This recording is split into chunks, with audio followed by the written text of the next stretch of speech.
ನಮಸ್ಕಾರ ಸ್ನೇಹಿತರೆ, ನಮ್ಮ ಚಾನೆಲ್ಗೆ ನಿಮ್ಮೆಲ್ಲರಿಗೂ ಸ್ವಾಗತ. ನಾಗರ ಪಂಚಮಿ ಎಂದರೆ ಕೇವಲ ಹಾವುಗಳಿಗೆ ಪೂಜೆ ಮಾಡುವ ದಿನವೇ ಇಲ್ಲ. ಸನಾತನ ಧರ್ಮದ ನಂಬಿಕೆಗಳ ಪ್ರಕಾರ ನಾಗರ ಪಂಚಮಿಯ ದಿನ ನಾಗದೇವತೆಗಳನ್ನು ಆರಾಧಿಸುವುದಕ್ಕೆ ವಿಶೇಷ ಮಹತ್ವವಿದೆ. ವಿಶೇಷವಾಗಿ ನಾಗದೋಷ, ರಾಹುಕೇತ ಸಂಬಂಧಿತ ದೋಷಗಳು ಅಥವಾ ಕಾಳಸರ್ಪ ದೋಷವಿದೆ ಎಂದು ನಂಬುವವರು ಈ ದಿನ ಕೆಲವು ಧಾರ್ಮಿಕ ಆಚರಣೆಗಳನ್ನು ಭಕ್ತಿಯಿಂದ ಮಾಡುವುದರಿಂದ ಮನಸ್ಸಿಗೆ ನೆಮ್ಮದಿ ಮತ್ತು ಆಧ್ಯಾತ್ಮಿಕ ಶಾಂತಿ ದೊರೆಯುತ್ತದೆ ಎಂದು ನಂಬಲಾಗಿದೆ. ಹಾಗಾದರೆ ನಾಗರ ಪಂಚಮಿಯಂದು ಯಾವ ಪೂಜೆ ಮಾಡಬೇಕು? ಹುತ್ತಕ್ಕೆ ಹಾಲು ಹಾಕಬಹುದೇ? ನಾಗರ ಕಲ್ಲಿಗೆ ಯಾವ ಅಭಿಷೇಕ ಮಾಡಬೇಕು? ಯಾವ ಮಂತ್ರವನ್ನು ಜಪಿಸಬೇಕು? ಯಾವ ದಾನ ಮಾಡಿದರೆ ಪುಣ್ಯ ಸಿಗುತ್ತದೆ? ಮತ್ತು ಮುಖ್ಯವಾಗಿ ಈ ದಿನ ಯಾವ ಕೆಲಸಗಳನ್ನು ಮಾಡಬಾರದು? ಇವೆಲ್ಲವನ್ನು ಇಂದಿನ ವಿಡಿಯೋದಲ್ಲಿ ವಿವರವಾಗಿ ತಿಳಿದುಕೊಳ್ಳೋಣ. ವಿಡಿಯೋವನ್ನು ಕೊನೆಯವರೆಗೂ ನೋಡಿ. ನಮ್ಮ ಹಿಂದೂ ಸಂಪ್ರದಾಯದಲ್ಲಿ ನಾಗ ಆರಾಧನೆಗೆ ಅತ್ಯಂತ ಪವಿತ್ರವಾದ ಸ್ಥಾನವಿದೆ. ನಾಗ ದೇವತೆಗಳನ್ನು ಕೇವಲ ಸರ್ಪದ ರೂಪದಲ್ಲಿ ಮಾತ್ರವಲ್ಲದೆ ಪ್ರಕೃತಿ ಮತ್ತು ದೈವಿಕ ಶಕ್ತಿಯ ಪ್ರತೀಕವಾಗಿಯೂ ಭಕ್ತಿಯಿಂದ ಆರಾಧಿಸಲಾಗುತ್ತದೆ. ಶ್ರಾವಣ ಮಾಸದಲ್ಲಿ ಬರುವ ನಾಗರ ಪಂಚಮಿ ಈ ಕಾರಣದಿಂದಲೇ ವಿಶೇಷ ಮಹತ್ವವನ್ನು ಹೊಂದಿದೆ. ಜ್ಯೋತಿಷ್ಯ ಮತ್ತು ಧಾರ್ಮಿಕ ನಂಬಿಕೆಗಳ ಪ್ರಕಾರ ನಾಗದೋಷ ಅಥವಾ ರಾಹುಕೇತು ಸಂಬಂಧಿತ ಸಮಸ್ಯೆಗಳ ನಿವಾರಣೆಗಾಗಿ ನಾಗದೇವತೆಗಳ ಆರಾಧನೆ ಮಾಡುತ್ತಾರೆ. ಪೂಜೆ ಮತ್ತು ಪರಿಹಾರಗಳನ್ನು ಭಕ್ತಿಯ ಆಚರಣೆಗಳಾಗಿ ನೋಡಬೇಕು. ಅವುಗಳನ್ನು ವೈಜ್ಞಾನಿಕವಾಗಿ ಖಚಿತವಾದ ಚಿಕಿತ್ಸೆಯಂತೆ ಪರಿಗಣಿಸಬಾರದು. ಹಾಗಾದರೆ ನಾಗರ ಪಂಚಮಿಯಂದು ಮಾಡಬಹುದಾದ ಪ್ರಮುಖ ಆಚರಣೆಗಳು ಯಾವುವು? ಮೊದಲನೆಯದು ನಾಗರ ಕಲ್ಲು ಅಥವಾ ನಾಗಬನದಲ್ಲಿನ ಪೂಜೆ. ನಾಗರ ಪಂಚಮಿಯಂದು ಸಾಧ್ಯವಾದರೆ ಸಮೀಪದಲ್ಲಿರುವ ನಾಗದೇವರ ದೇವಸ್ಥಾನ ಅಥವಾ ನಾಗಬನಕ್ಕೆ ಭೇಟಿ ನೀಡಿ ಪೂಜೆ ಸಲ್ಲಿಸಬಹುದು. ದೇವಸ್ಥಾನದಲ್ಲಿರುವ ನಾಗರ ಕಲ್ಲಿಗೆ ಹಸಿ ಹಾಲು, ಎಳನೀರು, ಪಂಚಾಮೃತ, ಅರಿಶಿನ, ಕುಂಕುಮ, ಹೂವು ಮತ್ತು ಮಂತ್ರಾಕ್ಷತೆಗಳನ್ನು ಸಮರ್ಪಿಸಿ ಪೂಜೆ ಮಾಡಬಹುದು. ಆದರೆ ಇಲ್ಲಿ ಒಂದು ಮುಖ್ಯವಾದ ವಿಚಾರ ನೆನಪಿನಲ್ಲಿಡಿ. ಕಾಡು ಅಥವಾ ನಿಜವಾದ ಹಾವು ಇರುವ ಹುತ್ತಕ್ಕೆ ನೇರವಾಗಿ ಹಾಲು ಸುರಿಸುವುದನ್ನು ತಪ್ಪಿಸುವುದು ಉತ್ತಮ. ಹಾವುಗಳಿಗೆ ಹಾಲು ನೈಸರ್ಗಿಕ ಆಹಾರವಲ್ಲ. ಆದ್ದರಿಂದ ಹುತ್ತವನ್ನು ಪೂಜಿಸುವ ಸಂಪ್ರದಾಯವಿದ್ದರೆ ಸ್ಥಳೀಯ ಆಚರಣೆ ಮತ್ತು ದೇವಸ್ಥಾನದ ಮಾರ್ಗದರ್ಶನದಂತೆ ಹುತ್ತದ ಹೊರಭಾಗದಲ್ಲಿ ಸಾಂಕೇತಿಕವಾಗಿ ಪೂಜೆ ಸಲ್ಲಿಸುವುದು ಸೂಕ್ತ. ನಾಗದೇವರ ಮುಂದೆ ದೀಪ ಹಚ್ಚಿ ಹೂವು ಸಮರ್ಪಿಸಿ ಮನಸ್ಸಿನಲ್ಲಿ ಭಕ್ತಿಯಿಂದ ಪ್ರಾರ್ಥಿಸಬಹುದು. ನಾಗದೇವರೇ, ನಮ್ಮ ಕುಟುಂಬದ ಮೇಲೆ ನಿಮ್ಮ ಕೃಪೆ ಸದಾ ಇರಲಿ. ನಮ್ಮ ಮನಸ್ಸಿನ ಭಯ, ಅಶಾಂತಿ ದೂರವಾಗಿ ಎಲ್ಲರಿಗೂ ಸುಖ ಶಾಂತಿ ದೊರೆಯಲಿ ಎಂದು ಪ್ರಾರ್ಥಿಸಿ. ಎರಡನೆಯದು ಶಿವ ಮತ್ತು ಸುಬ್ರಹ್ಮಣ್ಯ ಸ್ವಾಮಿಯ ಆರಾಧನೆ. ನಾಗಾರಾಧನೆಯ ಜೊತೆಗೆ ಈ ದಿನ ಶಿವನ ಆರಾಧನೆಗೂ ವಿಶೇಷ ಮಹತ್ವವನ್ನು ನೀಡಲಾಗುತ್ತದೆ. ಶಿವನ ಕಂಠದಲ್ಲಿ ನಾಗನನ್ನು ಧರಿಸಿರುವ ರೂಪವನ್ನು ನಾವು ನೋಡುತ್ತೇವೆ. ಅದೇ ರೀತಿ ಶ್ರೀ ಸುಬ್ರಹ್ಮಣ್ಯ ಸ್ವಾಮಿಯ ಆರಾಧನೆಯನ್ನು ಅನೇಕ ಭಕ್ತರು ನಾಗಾರಾಧನೆಯೊಂದಿಗೆ ಸಂಬಂಧಿಸಿ ಮಾಡುತ್ತಾರೆ. ಹೀಗಾಗಿ ನಾಗರ ಪಂಚಮಿಯಂದು ಸಾಧ್ಯವಾದರೆ ಶಿವನ ದೇವಸ್ಥಾನಕ್ಕೆ ಅಥವಾ ಸುಬ್ರಹ್ಮಣ್ಯ ಸ್ವಾಮಿ ದೇವಸ್ಥಾನಕ್ಕೆ ಭೇಟಿ ನೀಡಿ ಪೂಜೆ ಸಲ್ಲಿಸಬಹುದು. ವಿಶೇಷವಾಗಿ ಕರ್ನಾಟಕದಲ್ಲಿ ಕುಕ್ಕೆ ಸುಬ್ರಹ್ಮಣ್ಯ ಸ್ವಾಮಿ, ಘಾಟಿ ಸುಬ್ರಹ್ಮಣ್ಯ ಸ್ವಾಮಿ ಸೇರಿದಂತೆ ಅನೇಕ ಕ್ಷೇತ್ರಗಳು ನಾಗಾರಾಧನೆಗೆ ಪ್ರಸಿದ್ಧವಾಗಿವೆ. ಅದರಲ್ಲೂ ದೂರದ ಕ್ಷೇತ್ರಕ್ಕೆ ಹೋಗಲು ಸಾಧ್ಯವಾಗದಿದ್ದರೆ ಚಿಂತಿಸಬೇಕಾಗಿಲ್ಲ. ಮನೆಯಲ್ಲಿ ಶಿವನ ಚಿತ್ರ ಅಥವಾ ವಿಗ್ರಹದ ಮುಂದೆ ದೀಪ ಹಚ್ಚಿ ಓಂ ನಮಃ ಶಿವಾಯ ಎಂದು ಭಕ್ತಿಯಿಂದ ಜಪಿಸಿದರೂ ಒಂದು ಸರಳವಾದ ಆಚರಣೆ ನಡೆಯುತ್ತದೆ.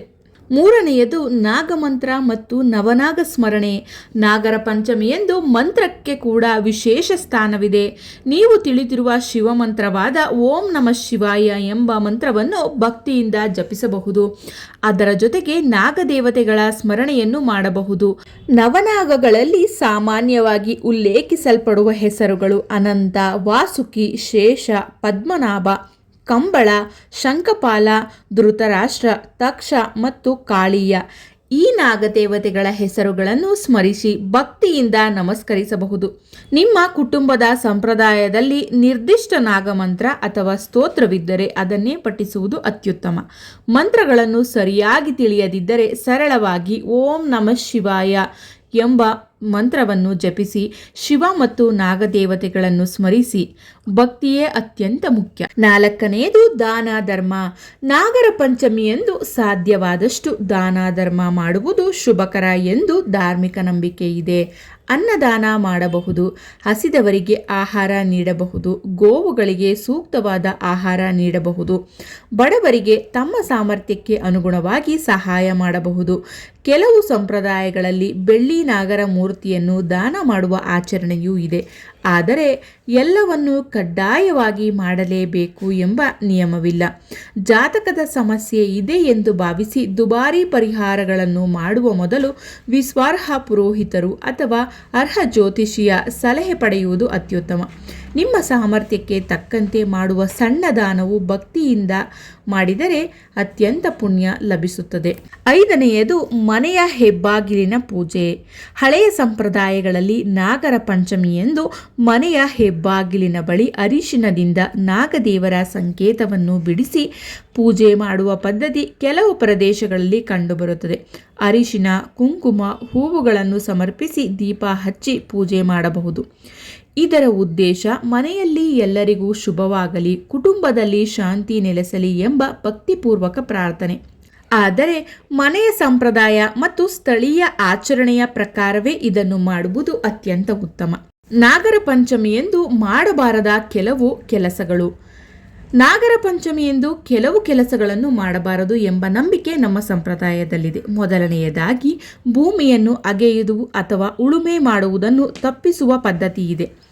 ನೇಗಿಲು ಹೊಡೆಯುವುದು, ಗುದ್ದಲಿಯಿಂದ ಮಣ್ಣು ಅಗೆಯುವುದು ಮುಂತಾದ ಕೆಲಸಗಳನ್ನು ಮಾಡಬಾರದು ಎಂದು ಹಲವು ಸಂಪ್ರದಾಯಗಳಲ್ಲಿದೆ. ಇದರ ಹಿಂದೆ ಜೀವಜಲ ಮತ್ತು ಭೂಮಿಯಲ್ಲಿರುವ ಸಣ್ಣ ಜೀವಿಗಳನ್ನು ರಕ್ಷಿಸುವ ಸಂದೇಶವೂ ಇದೆ ಎಂದು ಅರ್ಥೈಸಬಹುದು. ಕೆಲವು ಪ್ರದೇಶಗಳಲ್ಲಿ ಹಸಿರು ತರಕಾರಿಗಳನ್ನು ಕತ್ತರಿಸುವುದು, ಕರಿಯುವುದು ಮುಂತಾದ ಕೆಲವು ಅಡುಗೆ ಕ್ರಮಗಳನ್ನು ಕೂಡ ಈ ದಿನ ತಪ್ಪಿಸುವ ಆಚರಣೆಗಳಿವೆ.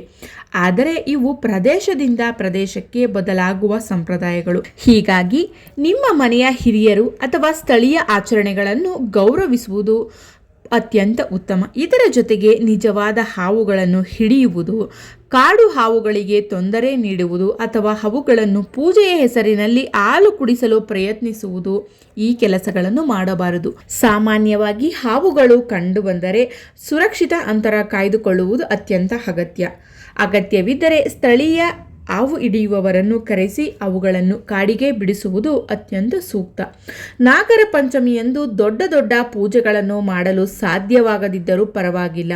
ಒಂದು ದೀಪ ಹಚ್ಚಿ ಕೈ ಮುಗಿದು ಮನಸ್ಸನ್ನು ಶಾಂತವಾಗಿಟ್ಟುಕೊಂಡು, ನಾಗದೇವರೇ, ನಮ್ಮ ಕುಟುಂಬದ ಮೇಲೆ ಸದಾ ನಿಮ್ಮ ಅನುಗ್ರಹ ಇರಲಿ, ನಮ್ಮ ಮನೆಯಲ್ಲಿ ಆರೋಗ್ಯ, ಸಂತೋಷ, ಶಾಂತಿ ಮತ್ತು ಸಮೃದ್ಧಿ ನೆಲೆಸಲಿ, ಎಲ್ಲ ಜೀವಿಗಳಿಗೂ ಒಳಿತಾಗಲಿ ಎಂದು ಪ್ರಾರ್ಥಿಸಿ.